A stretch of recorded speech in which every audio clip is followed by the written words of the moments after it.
거룩한 성탄의 계절에 성탄을 맞이하는 또 소망하고 기도하는 저와 여러분 되시기를 주님의 이름으로 축원합니다. 오늘 특별히 성탄이 이제 가까이 왔습니다. 그래서 우리가 각자 마스크를 썼지만요, 웃는 얼굴로 좌우 앞뒤를 보시면서 이렇게 인사하기 원합니다. 메리 크리스마스 인사하겠습니다. 메리 크리스마스. 우리 아까 우리 권사님처럼 두 손을 들면서 메리 크리스마스 한번 해볼까요? 메리 크리스마스. 원래 이렇게 하는 거 맞죠? 메리 크리스마스. 메리 크리스마스라는 뜻을 여러분 많이 들어보셨을 거예요. 왜 이 미국에 메리 크리스마스를 하지 못하게 하는 이유가 있습니다. 메리라는 말은 pleasure, 즐거운이라는 뜻이에요. 그리고 크리스마스, 그러면 크라이스트, 예수. 그리고 마스가 많은 분들이 날이라고 생각하시는데, 마스라는 말은 메스라는 뜻이고요. 메스라는 뜻은 이게 이제 중세 시대였으니까 미사라는 말이에요. 예배라는 말이거든요. 그러니까 이 메리 크리스마스를 인사하는 이유는 우리가 성탄절에 예수님께 예배하러 갑시다. 예수님의 이 즐거운 탄생일에 예배하러 갑시다. 이 말의 뜻이 바로 메리 크리스마스라는 뜻이에요. 그래서 우리 그리스도인들은 메리 크리스마스 많이 해야 됩니다. 메리 크리스마스, 메리 크리스마스 많이 예배해야 되니까, 그죠? 예배로 오라고. 오늘은 메리 크리스마스의 의도와는 좀 다른 말씀이긴 합니다만은 이것이 일맥상통한 말씀이기도 합니다. 오늘 본문 여러분이 잘 아시는, 우리가 해마다 하는 성만찬, 예수님의 유월절 마지막 만찬에 관한 본문의 말씀인데요, 오늘 누가복음의 첫 번째 절을 보시면은 제자라 하지 않고 사도라고 기록하고 있는 것을 볼 수가 있죠. 예수님께서 매년마다 유대인들과 함께 6월절이 되면 항상 예루살렘에 올라가셔서 이 6월절에 행사, 절기를 치르는 것을 볼 수가 있습니다. 이 6월절은 여러분도 잘 아시다시피 패스오버, 다시 말하면 이제 넘어가다라는 뜻이에요. 죽음과 죄를 넘어가다라고 하는 출애굽기에 하나님께서 출애굽을 하시는 마지막 재앙을 이루실 때에 이 유대인들을 지켜주시기 위해서 하신 절기를 기념하는 이 밤에 식사하는 것을 유월절기라고 할 수가 있습니다. 하나님께서 모세와 이스라엘 백성들에게 출애굽의 사건을 기억하도록 이 유월절만큼은 너희들이 영영이 대대로 지켜야 할 규례다. 왜? 너희들을 내가 구원했으니까. 이것을 지키기 위하여 유월절기를 명령하셨고, 지금도 유대인들은 이 유월절을 철저하게 지키는데, 예수님께서도 이 유월절을 살아계실 때, 그리고 십자가에 돌아가시기 전까지 이 유월절을 지키는 것을 볼 수가 있습니다. 이 유월절은 아까도 설명을 드렸듯이요, 유대 절기에서 가장 중요한 절기입니다. 하나님이 반드시 지키라고 명령한 절기이기도 하고요, 이스라엘의 모든 절기의 첫 시작이 바로 유월절입니다. 그래서 유대력은요, 우리가 쓰는 달력과 다르게 반대죠. 사실은 그들의 새 첫 날은 나팔절이라 그래서 가을부터 시작을 합니다. 그러나 이 유월절기로 시작해서 절기의 시작은 유월절기, 다시 말하면 1월 14일에 이 절기가 시작됨으로 말미암아 새로운 절기들이 계속 이어지게 되는 것이죠. 그래서 여러분 말씀 보면 좀 헷갈리는 부분이 있어요. 요한복음에 보면은 뭐 무교절에 하는 유월절이라고 되어 있습니다. 그 이유는 유월절이 1월 14일 니산월 14일 날 시작을 해서 그 밤에 하루를 끝내고 그 다음부터 15일부터는 어떤 날이냐, 그게 바로 무교절이 시작되는 날이에요. 그래서 이 유대인들이 늘 이 절기를 지키기 위해서 유월절을 지키지만 이왕 먼 길을 왔으니까 무교절까지 지키는 사람도 있고, 또 무교절이 지나고 나면은 초실절이 있어요. 우리가 맥추감사절을 드리죠. 초실절이 있고, 그리고 7주가 지나면 칠칠절이 있고, 칠칠절이 바로 성령 강림 사건, 마가의 다락방이 일어났던 오순절의 사건, 그게 칠칠절을 지키는 것이고요. 그리고 이제 가을이 되면, 여기까지가 봄이었고요, 가을이 되면 나팔절, 이게 이제 새해 첫날에 나팔을 불어 첫날을 알리는 것이고요.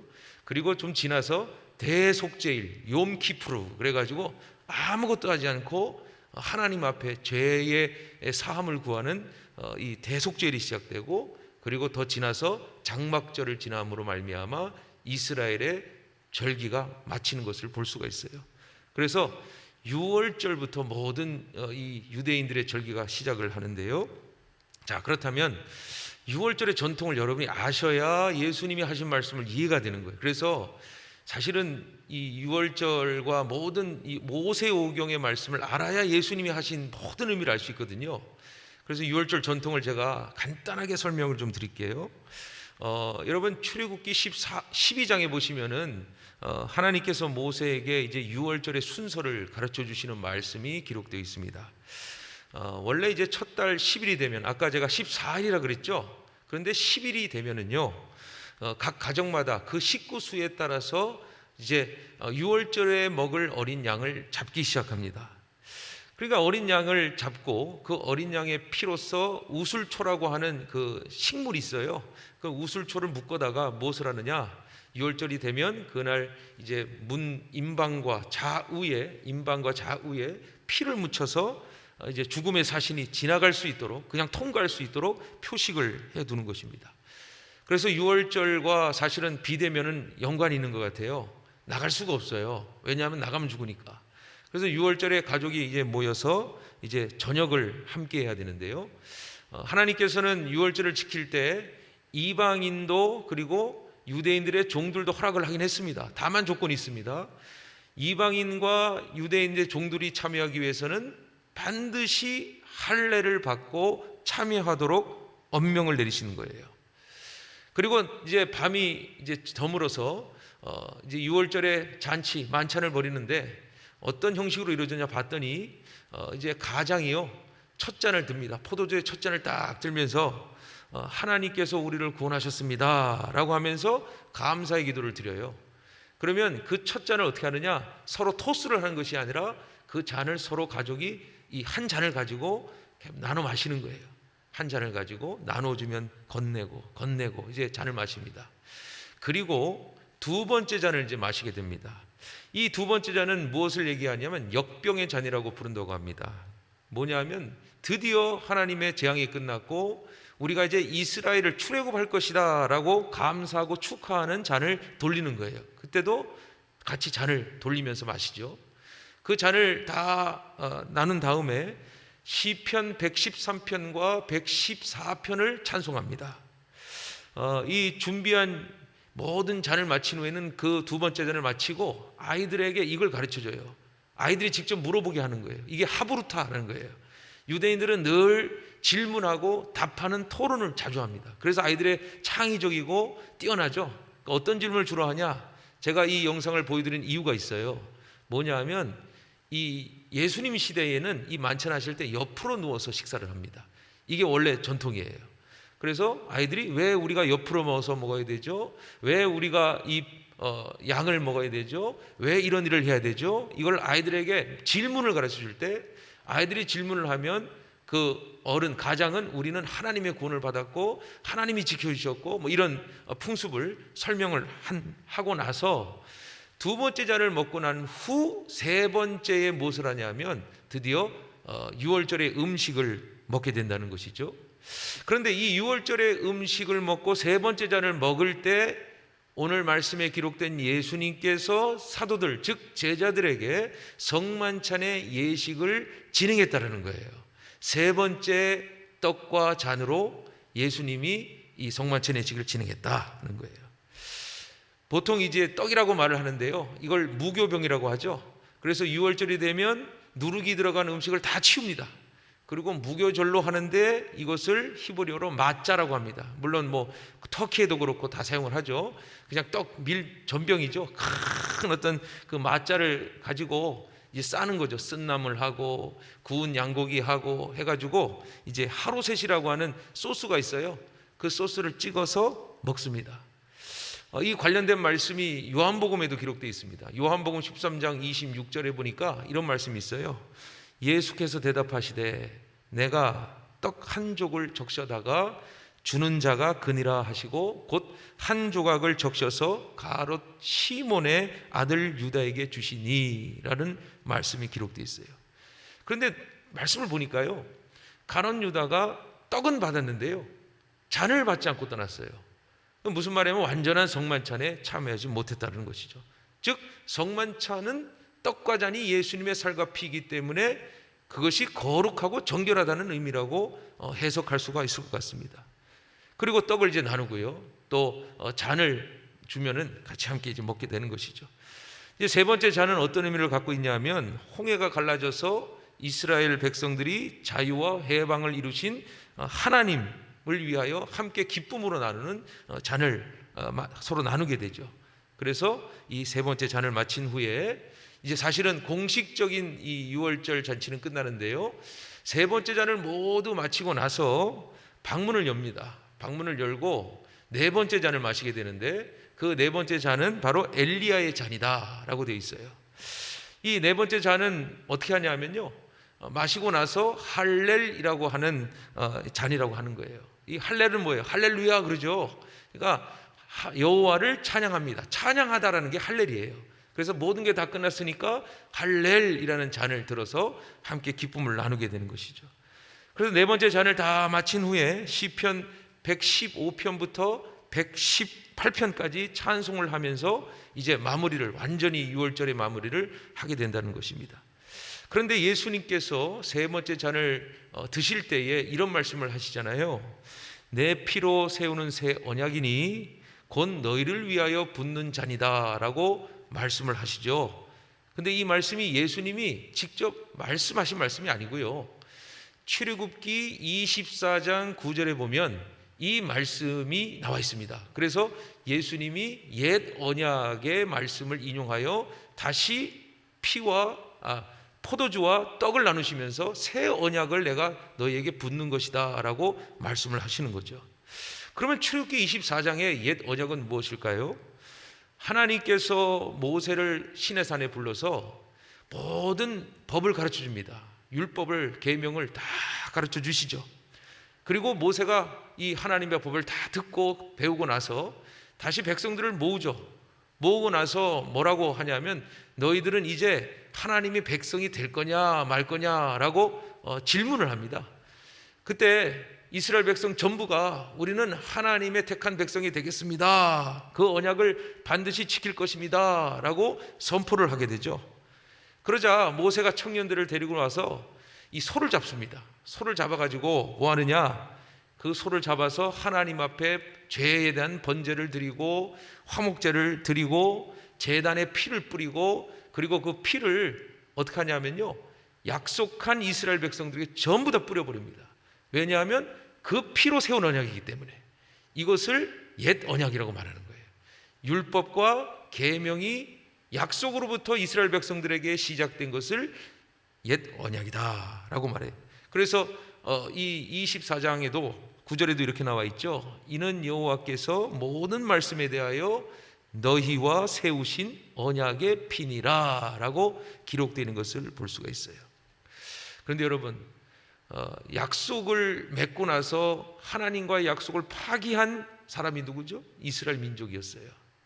그들은 말이죠, 여호수아 이후로부터 유월절, 어떤 절기도 지키지 않았음을 우리가 알 수가 있어요.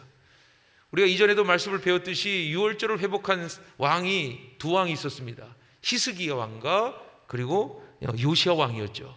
그 외에는 악을 행하였고 우상 숭배하였고 하나님의 율법을 지키지 않았고 하나님의 온전한 신앙을 지키지 않은 것을 볼 수가 있어요. 처음부터 그들은 사사기를 보시면 자기 소견대로 살았습니다. 하나님의 말씀을 따르지 않았고 하나님의 약속을 지키지 않았다는 것이죠. 뭐 유월절도 마찬가지겠죠. 그러니 언약이요, 이스라엘 백성으로부터 완전히 파기가 된 겁니다. 그러나 오늘 유월절에, 오늘 본문에 나오는 예수님께서 행하신 유월절을 통하여 내가 새 언약으로 다시 너희와 맺게 하겠다라고 약속하신 말씀을 볼 수가 있는 거예요. 여러분, 본문 19절을 볼까요? 19절에 다음과 같이 기록이 되어 있습니다. 예수께서 떡을 가지고 감사기도 하신 후에 이것은 너희를 위하여 주는 내 몸이라, 너희가 이를 행하여 나를 기념하라 라고 말씀을 하세요. 여러분, 여기 기념이라는 말에 주목하셔야 됩니다. 기념이라는 말은 우리가 성만찬을 보면은 그 앞에 나를 기념하라 라는 성구가 나와 있죠. 이 영어로 이 기념하라는 말은 in remembrance, 그래서 기억하다라는 뜻이에요. 성만찬에 관하여 가장 먼저 기록된 말씀이 고린도전서 11장의 말씀입니다. 이 고린도전서 11장의 말씀을 보시면은 11장 25절에서 사도 바울은 예수님께서 말씀하신 나를 기념하라 라는 말씀을 언급을 하면서요, 11장 26절에 무엇을 기억하고 기념하라는지를 말하고 있어요. 26절에는 이렇게 기록이 되어 있죠. 너희가 이 떡을 먹으며 이 잔을 마실 때마다 주의 죽으심을 그가 오실 때까지 전하는 것이라 그랬어요. 그러니까 뭘 기억하냐? 우리가 이 성찬의 행위와 성찬의 참여로 끝나는 것이 아니라 너희들이 예수 그리스도로 구원함을 받은 것과 너희들이 하나님의 은혜를 입어서 그리스도가 새 언약이 되신 것과 그리고 이 복된 소식을 전하기 위하여 성만찬에 참여하는 것이고 하나님이 너희를 참여케 하신 것이다. 이 은혜를 기억하라 라는 의미로 기억하라 라고 기록된 걸 볼 수가 있어요.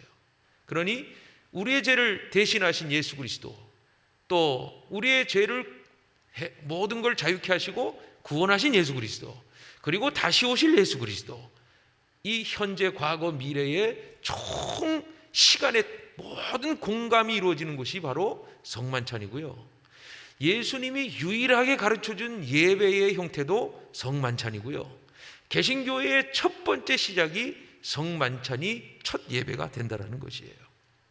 그런데 주목할 것은요, 6월절의 만찬을 주재하신 분이 예수님이에요. 말씀해 보시면 예수님이 방을 예약해라, 또 양을 잡아라, 직접 예수님이 이 자리를 이끄셨단 말이에요. 그런데 이 성만찬을 하는 주인은 결국 사도들과 많은 사람들을 위해 죽음을 당하심에도 불구하고 이 본문에 가장 중요한 말씀이 나와 있어요. 예수님이 이 6월절의 성만찬을 이끄실 때 어떤 감정으로, 어떤 마음으로 이것을 이끄셨는가를 봤더니 그 성만찬의 예수님의 마음은요, 감사하는 마음으로 하나님께 성만찬을 올렸다는 거예요. 그래서 말씀해 보시면은요, 17절, 19절, 20절에 물론 이것이 형식적일 수 있습니다만은 말씀에는 감사로 기도했다, 예수님이 감사하며 기도했다라는 말씀이 기록되어 있다는 것이죠. 자, 그렇다면 예수님께서 자기 죽을 걸 알면서도 그들이 이 일을 통하여 구원받을 것이며 예배를 통하여 하나님이 기뻐하실 것이며 그들의 죄의 사함을 받고 나와 더불어 영원히 함께할 것이라는 기대와 소망을 가지고 예수님은 이 성만찬을 하나님께 감사하고 함께 했던 자들에게 감사하는 마음으로 그 성만찬을 이끌었다는 사실이에요. 자, 그렇다면 성만찬에 참여하는 모든 성도의 첫 번째 마음 뭐냐? 감사합니다. 우리 죄를 용서하심에 감사, 또 우리가 주님과 함께 할 수 있음에 감사, 그리고 다시 오실 주님과 영원히 함께 천국 소망 가지고 있는 것에 감사, 죄사함에 감사. 다시 말하자면 이 성만찬의 핵심 가치는 하나님께 감사, 예수님께 감사, 성령님께 감사라는 사실로 우리가 모여져야 된다는 거예요. 안타까운 것은 말이죠, 이 코로나19로 말미암아 이 거룩한 성만찬을 감당하지 못하는 것에 우리는 좀 안타까워해야 하고 하루속히 성만찬에 이루어지는 모이는 교회가 될 수 있도록 우리는 기도해야 된다는 것이죠. 이전에 코로나19가 잠시 잠잠할 때요, 저희 교회는 아주 간단하게 정말 항존직 중심으로 모여가지고 성만찬을 했는데 참 은혜롭고 감격스러워요. 매달마다 행하던 성만찬이 아닌 이 성만찬을 할 수 없는 상황에서 성만찬을 이끄니까 떡을 떼니까 집사님이 울고, 또 포도주가 아니지만 성만찬 이 주를 마시면서도 모두가 이 마음속에 정말 이 성만찬이 귀한 것이구나라는 마음을 갖게 하시더라고요. 저 역시도 많은 감동을 받았습니다. 성만찬의 의미는 뭐냐? 예수님이 살을 나누고 피를 나누어 그것을 상징하는 떡과 포도주를 나눔으로 말미암아 너희는 나의 한 교회요, 나의 한 몸이요, 나의 피를 나눈 형제와 자매다라는 의미로 하나님께 감사하는 마음으로 드리는 것인데요, 여러분, 여기서 문제가 생겼습니다. 종교개혁운동은 매우 좋은 운동이었는데요, 성만찬의 문제 때문에요, 교회가 갈등하고 분열하고 교회가 서로 자기 주장을 하는 갈등이 일어났어요. 여러분, 저 천주교회는 성만찬을 할 때 뭐라고 얘기를 하냐면요, 예수님의 떡과 예수님의 살과 피가 실제로 바뀐다는 거예요. 그것을 화채설이라고 그래요. 화채설, 될 화자의 몸체자, 몸으로 완전 바뀐다는 거예요. 그러다 보니까 너무 신성하고 너무 거룩한 거예요. 그래서 이 신성한 일에 포도주가 하늘로 딱 떨어지잖아요. 포도주가 실수로 딱 떨어졌을 때 사제는요, 그 앞에서 사제 기도를 하고 그 자리에서 혀로 그 포도주를 핥아먹어야 됩니다. 그 정도로 신성하게, 왜? 예수님의 진짜 피고 진짜 몸이니까. 그러다 보니까 이 회의를 해가지고 결론을 내는 게 뭐냐면요, 모든 성만찬의 예식은 어떤 나라라도 라틴어로 행한다. 그리고 모든 성만찬의 떡과 포도주는 절대로 회중들에게 주지 않는다. 그래서 이 로마 가톨릭 교회는 이 떡과 포도주를 진짜 예수님의 살과 피라고 생각하니까 이것이 사제들에게만 이루어진 겁니다. 그 회중들은 떡과 포도주를 나누지 못하고 계속 구경만 하는 거죠. 그러다 보니까 이상한 현상이 일어났어요. 어떤 현상이 일어났냐 하면 신비적으로 바뀐 거예요, 성만찬이. 그래서 사람들이 뭐라 그러면 이런 말을 하는 거예요. 야, 미사의 성만찬에 참여하기만 해도 이 떡과 포도주를 나누지 않아도 늙지 않는데, 그날의 성만찬에 가서 병든 사람이 있으면 그 성만찬을 쳐다볼 때 죽지 않는데, 집이나 곳간에 가서 성만찬의 미사를 보고 오면은 벼락 맞지 않는데, 이런 소문이 들기 시작하면서 사람들이 몰리기 시작하는 거예요. 사제가 떡을 들어서 하나님께 성체를 올리는데 사람들이 고래고래 소리를 지르는 거예요. 사제님, 보여주세요. 우린 뒤에 있어서 안 보여요. 더 높게 올려주세요. 봐야 내가 병에 낫고 내가 죄에 안 걸리고 뭐 큰일에 안 걸리고, 이런 신비적이고 미신적인 요소가 들어가 버린 거예요. 더 타락이 되니까 중세의 이 연옥사상 있잖아요. 연옥사상과 연결이 되니까 어떤 부자는요, 많은 돈을 들고 와서 사제님, 저에게 개인적으로 미사를 해주시면 제가 큰 돈을 드리겠습니다. 결국 이 거룩한 성만찬이 어디에 얼룩졌습니까? 미신화가 돼버렸고 타락이 되니까 돈에 문드러진 거예요. 그때 마틴 루터가 이 화채설을 거부하고 공채설을 얘기합니다. 공채설은 무슨 말이냐면, 떡과 포도주를 우리가 나눌 때에 이 떡과 포도주의 모양과 성질은 변하지 않지만 의미적으로는 예수 그리스도의 살과 피가 이 들어가 있다, 실제로 임재한다라는 것이 공채설을 의미하는 거예요. 그런데 스위스의 종교개혁자인 찌빙글리라는 사람이 하는 말은 이거예요. 아니다, 이 성만찬이라는 것은 기념하는 것이지 이것이 정말로 예수님의 살과 피가 오는 것이 아니다. 그냥 이 성만찬의 예배에 참여하는 데에, 그리고 주님을 기념하는 데에 의미가 있는 것이다 라고 말을 했어요. 한국교회가 사실은 찌빙글리의 이 성만찬의 신학적인 주장을 사실 많이 따르고 있는 것이 사실입니다. 그러자 칼빈, 장로교회 칼빈의 신학자가 하는 말은 뭐냐? 아니다, 기념만 할 수 없다. 성령이 함께 하시는 것이다. 즉 성령 임재설을 얘기하는 거예요. 그 성령 임재설은 뭐냐? 떡과 포도주는 그대로고 우리도 믿음으로 참여하지만 그곳에 영적 체험이 이루어지는 것이다. 예수 그리스도의 이 뜻이, 말씀이, 그리고 살아계심이 성령으로 체험되는 시간이 바로 성만찬이다 라고 말했다는 거예요. 그러니까 이 작은 신학적인 논쟁 때문에 교회가 분란을 일으키고 교회가 갈등하고 교회가 지조를 지킨다고 말하고 신학을 지킨다고 말해서 나눠지기 시작했고 싸우기 시작했고 분쟁하기 시작해서 아주 최근에 들어서야 이 로마 가톨릭과 또 교회, 아니면 교회와 교회가 서로 이 성만찬의 신학을 재정립하고 또 연합하려고 하는 노력들을 이루고 있는 것을 볼 수가 있어요. 그러나 우리는 여러분 그렇게 생각하지 마세요. 다시 성소로 돌아가세요. 뭘 하기 위한 거예요? 예수님이 우리의 죄를 대속하시기 위하여 성만찬을 베풀어 주신 것이고, 우리는 여기서 하나님의 은혜를 기억하고 예수님의 십자가의 대속의 은혜에 감사하고, 그리고 교회가 핏값으로 사신 예수 그리스도의 몸된 공동체와 주의 핏값으로 내가 주의 보혈로 다시 살았음을 인정하는 한 몸과 한 연합체를 이루는 것에 성령이 역사하신다는 사실을 믿을 때에 이것이야말로 진정한 성만찬의 의미라는 사실이에요. 그래서 요한복음 6장 54절에 보니까 내 살을 먹고 내 피를 마시는 자는 영생을 가졌고 마지막 날에 그를 다시 살리리라 라는 말씀이 있어요. 그러니까 어떤 신학적인 중요성도 가지고 있지만 가장 중요한 건 성경이었어요. 뭘 위한 거예요? 유월절에 예수님께서 제자들과 함께 식사하신 자리예요. 식사하신 자리고요, 그 자리에서 내가 너희와 함께 하시겠다라고 하는 이 영적인 사건의 말씀, 그리고 내가 너희의 죄를 다시 대속하여 내가 너희를 자유케 하리라, 내가 너희를 챙겨주리라 라는 말씀이라고, 책임감에 관한 말씀임을 우리가 알 수가 있어요. 요즘 여러분 많이 들으시죠? 한국교회가 초대교회로 돌아가야 된다, 초대교회로 돌아간다, 그런 말을 해요. 그러면 성만찬의 초대교회는 어떻게 이루어졌는가 봤더니요, 사실 초대교회에서 이루어진 성만찬을 뭐라고 말하냐면요, 홀리 디너라고 얘기해요.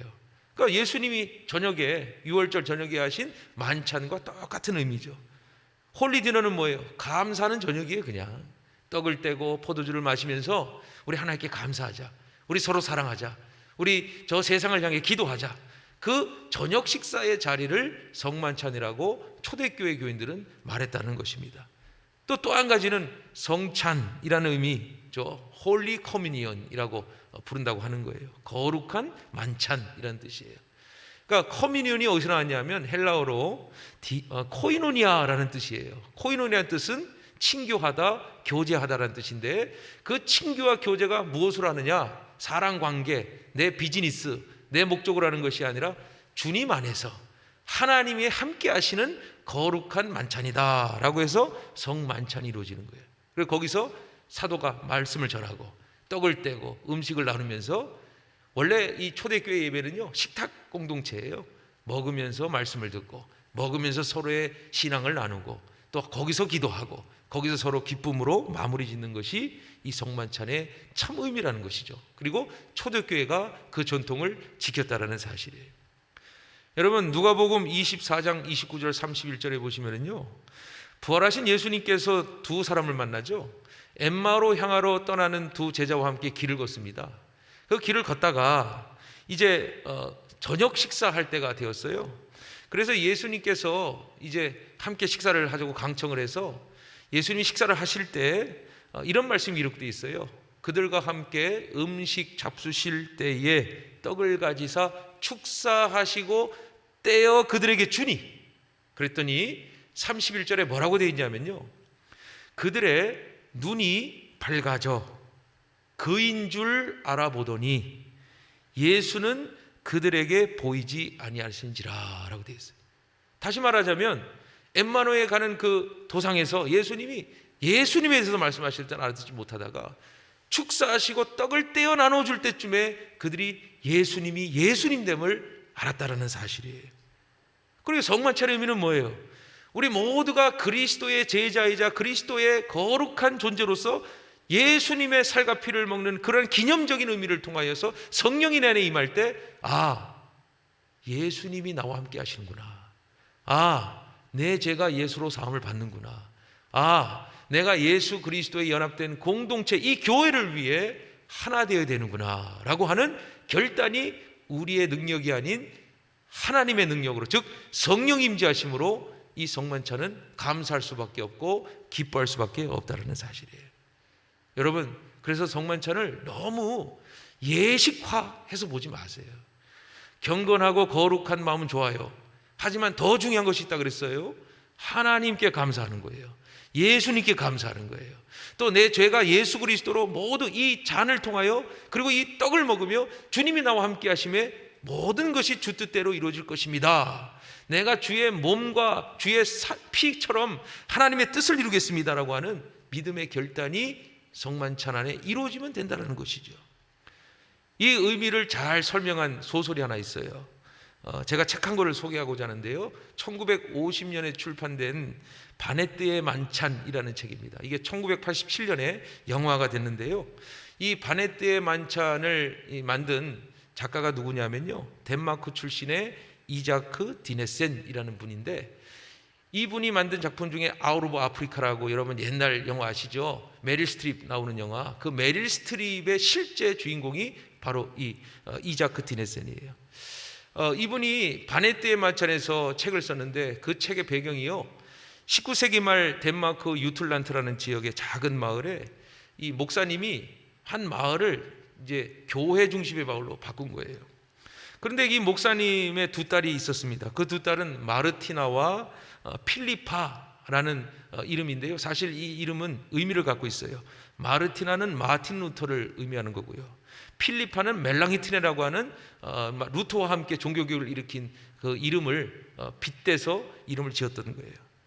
이 목사님이 뭘 강조했냐면요, 믿음도 강조했지만 가장 중요하게 강조한 것이 금욕주의예요. 금욕주의. 청빈하게 살아라, 검소하게 살아라. 이거를 믿음 안에서 자유케 해야 되는데 그것을 강조하면서 행위를 강조하고 거기에 대해서 아주 법을 만들어서 이 이상은 하지 말도록 목사님이 아주 강력하게 명령을 내렸어요. 그런데 15년 뒤에 목사님이 이제 돌아가시고 두 딸이 목사님의 뒤를 이어서 그 마을을 이끌어 갔단 말이에요.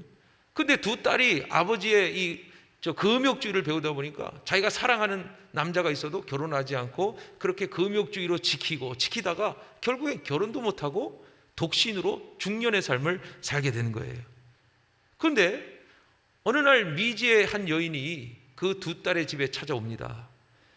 프랑스 파리에서 왔다는 바네뜨라고 하는 여인이 찾아오죠. 이 바네뜨는 프랑스에서 파리 코멘이라고 하는 이 사회주의자들이 일으킨 혁명 때문에 남편이 죽고 아들이 죽어서 자기 목숨이 위태로워 이 도시로, 이 마을로 망명을 했다고 할까요? 망명을 해서 스스로 탈출을 한 거예요. 도와달라는 거예요. 그랬더니 두 딸이 반갑게 맞아주면서 이 바네뜨를 집안을 잘 살림하는 일을 맡겼습니다. 이 새로운 손님이 오랜만에 오니까요, 금욕주의적인 정말 분위기가 너무 엄숙한 분위기겠죠. 근데 새로운 사람이 인사하고 막 반겨주니까 사람들이 막 새로운 사람에 대한 소망을 갖고 또 기대를 갖기 시작하는 거예요. 마을 사람들의 기도는 그거였어요. 바네트가 우리 마을에서 떠나지 않게 해주세요. 바네트에게 축복을 내려주세요. 그랬더니 바네트도 그 마을 사람들의 정성과 관심을 기뻐하면서 이 마을에 대한 감동을 느끼기 시작했어요. 그리고 14년이 지났습니다. 14년이 지났는데 점점 화목했던 마을과 교회와 가정들이요, 분열되고 그리고 서로가 미워하고 갈등하고 오해하기 시작한 거예요. 왜? 금욕주의로 눌러놨으니까. 이 금욕주의로 눌러놓은 마음들이 갈등이 되고 참고 참았던 것들이 터지기 시작했죠. 그런 와중에 그 목사님이 태어난 100주년이 되는 날이 다가왔단 말이에요. 이 바네뜨가 그동안 파리에서 지인의 도움을 받아서 프랑스의 복권을 사고 있었는데 그 복권이 당첨이 된 겁니다. 100만 프랑이라고 하는 엄청난 거금을 당첨을 되고 나서 두 딸에게 부탁을 합니다. 내가 여러분들에게 만찬을 대접하고 싶습니다 라고 얘기를 해요. 그러자 이 두 딸이 놀라면서 우리는 그저 빵 한 조각에 커피면 됩니다. 우리는 금욕주의적 삶을 삽니다. 그랬더니 아닙니다. 제가 이번에는 꼭 성대하게 대접하고 싶습니다 라고 말을 하고 일주일간 휴가를 얻어서 프랑스에 가가지고요, 프랑스에 있는 가장 좋은 음식을 다 공수해서 가져온 거예요. 그래서 음식을 하기 시작하는데 두 딸은 무서운 거예요. 바네뜨가 이 만찬을 주고 떠나려나 보다, 복권에 당첨되고 나서 이제 좋은 곳에 여생을 보내려나 보다 라고 했는데 이 만찬을 다 하고 나니까 사람들이 그 음식을 보고 놀라고 그 음식에 감동이 되는 거예요. 거의 예술에 가까운 맛, 거의 세상에서 한 번도 경험하지 못한 맛을 느낀 거죠. 그러니까 초대된 사람들이 영원히 황홀할 지경에 빠져버린 거예요. 음식이 맛있으니까. 만찬을 끝나고 나서 커피와 그 지역의 샴페인을 가지고 막 피아노와 성가를 부르면서 서로가 기뻐하며 그 음식 먹은 기쁨을 나누면서 어떤 일이 벌어졌느냐, 그동안 미워하고 증오했던 이웃과 형제들에게 말을 하는 거예요.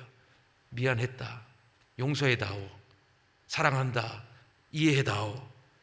갑자기 음식을 먹은 사람들이 너무 기분이 좋아지니까 서로 용서하고 화해하는 장면이 난 겁니다. 목사의 둘 딸도 놀라기 시작한 거예요. 금욕주의가 아니라 서로 나누고 사랑하고 베풀면 평화가 이루어지는구나. 바베뜨가 이제 만찬을 마친 후에 이 두 딸이 찾아와서 이제 떠나느냐, 이게 마지막 만찬이냐 라고 했더니 바베뜨가 말하는 거예요. 저는 갈 수가 없어요. 제가 받은 100만 프랑을 이 음식에 다 썼습니다라고 말하는 거예요. 거기에 감동이 있는 겁니다. 그러자 두 딸과 바베트가 서로 끌어안고 포옹하면서 흰눈이 내리면서 이 모든 소설의 내용이 끝나는 겁니다. 제가 이 책을 소개한 이유가 있어요. 어떤 평론가가 이 책에 대해서 이런 결론을 내렸어요. 세상의 빈곤함은 부족함 때문이 아니라 나눔의 결핍에서 오는 것이다. 타인의 고통에 공감하고 타인을 배려하는 살만큼 가치 있는 동목은 없을 것이다 라고 말하는 거예요. 그러면 예수님이 온 마음과 온 몸을 다하여 드린 이 성만찬은 뭘 위한 것이었어요? 그들을 따르는 제자들을 사랑하기 위하여, 그리고 전 온 만민을 구원을 위하여 자기 전부를 드리겠다라고 하는 마지막 만찬이었어요. 거기에 신학적인 논증이 필요한가요? 거기에 뭐가 맞고 뭐에 절차가 맞고 어떤 형식이 중요한가요? 물론 중요합니다. 그러나 더 중요한 것은 뭐예요? 그곳에 나를 위해 죽으신, 이 평화를 이루신 주님에 대한 감사가 우선이에요. 주님 안에 기쁨을 누려야 돼요. 내 죄가 사해짐을 믿어야 돼요. 내가 복음을 증거할 수 있다라는 다짐이 성만찬 안에 이루어진다는 사실이에요. 기도하겠습니다. 주님은 마음과 몸과 힘을 다하여 우리의 죄를 대속하시고 사망 권세에 이기시기 위하여 성만찬의 예식을 통하여 모든 모습을 보여주셨고 희생하심을 압니다. 우리가 이 성만찬에 참여할 때마다 경건하고 거룩한 마음 동시에 예수님의 그 십자가의 보혈을 기억하고 예수님이 우리를 위하여 죽으신 이 사건을 감사하며 부활을 소망하며 복음을 전하는 데에 다짐하는 시간이 되게 하여 주시옵시고, 또한 성만찬을 통하여 하나님 나라를 꿈꾸게 하여 주시옵시고, 여전히 복음을 듣지 못하는 자들에게 복음을 증거하는 교회의 한 피바다 한 몸 이룬 거룩한 공동체의 성령의 역사가 임재되게 하여 주시옵소서. 우리가 코로나로 인하여 성만찬이라고 하는 거룩한 예식을 집행하지 못합니다. 그러나 우리의 마음은 주께 있습니다. 주 예수교회가 성령으로 하나 되게 하여 주시옵시고, 성만찬을 이루는 그날까지 믿음을 지키고 하나님 나라 꿈꾸며 복된 믿음의 온전한 자들 될 수 있도록 인도하여 주시옵소서. 귀한 거룩한 그리스도인 될 줄 믿고 예수 그리스도의 이름으로 기도 올리옵나이다. 아멘.